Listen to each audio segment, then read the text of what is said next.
Ховцмын цагаан бургас багийн аймгийн аврах малчин Тэнкерсийн Нагашвэг Хазезийн Саулы гүрэлнаар хошоо аврах малчин болж шагналаа гардан авлаа. Тэдний хувьд 30-аад жил мал маллаж буянт мал сүргээ өсгөн үржүүлж 2018 онд аймгийн аврах малчин өрхөөр тодорч байсан бол өдгөө энэхүү амжилтаа дахин баттгаж аймгийн хошоо аврах малчны шагналаа өргөө гэртээ хүндэтгэлтэйгээр хүлээн авлаа. Түүний өвөлжөөн цагаан бургас багийн нутаг дэвсгэрт шаргын булаг хэмээх өнтөө сайхан газарт байдаг бол хаваржаан шаргын булгийн мухар хэмээх нялх төлд ээлтэй мал сүрэгт нүмер дулаан газарт байдаг байна. Аймгийн хошоо аврах малчин Нагашбекийнх ямаан сүргээ уулын бор үйлдвэрээр сайжруулж ноолуурын гарцаа нэмэгдүүлжээ. Түүнчлэн мал сүргээ 5 төрөл дээр нь тогтмол өсгөн үржүүлж малынхаа чанарыг сайжруулан сүргийн зохистой бүтцийг бүрдүүлж байгаа хашир туршлагатай малчдын нэг.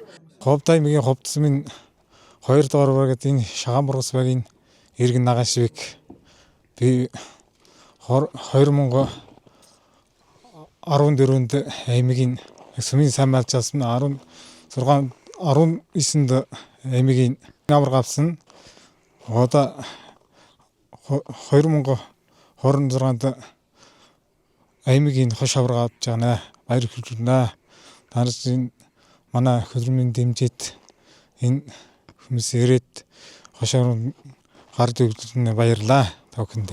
Энэ амжилт зөвхөн минийх биш. Манай гэр бүл, үр хүүхэд намайг дэмждэг ер нь ахан дүүс, аав ээжийн нөр хөдөлмөр шингэсэн, тэдний маань итгэл шингэсэн ийм сайхан шагнал байлаа гэж өнгөрсөн хугацаанд шантрах үе бид нарт хичнээн байсан ч гэсэн халуунд халж хүйтэнд хөрч тийм ээ залуу насаа ингээд мал малдахдаа зориулаад ингээд явлаа. Тэгээд бүх ахан дүүстэй маш их баярлж байна. Тэгээд энэ зүтгэснийхаа өрнөдөд бид нар аймгийн хошоо аврах хэмээх энэ хүү хүндтэй сайхан цолыг эзэн болж байгаа да туйлах баяртай байна. Тааш дулам хичээгнэ. Биднийг үргэлж дэмжиж байдаг гэр бүл хамт олон нутгийн зон олон аймгийн удирдлагууд нийт хүмүүстээ маш их баярлалаа.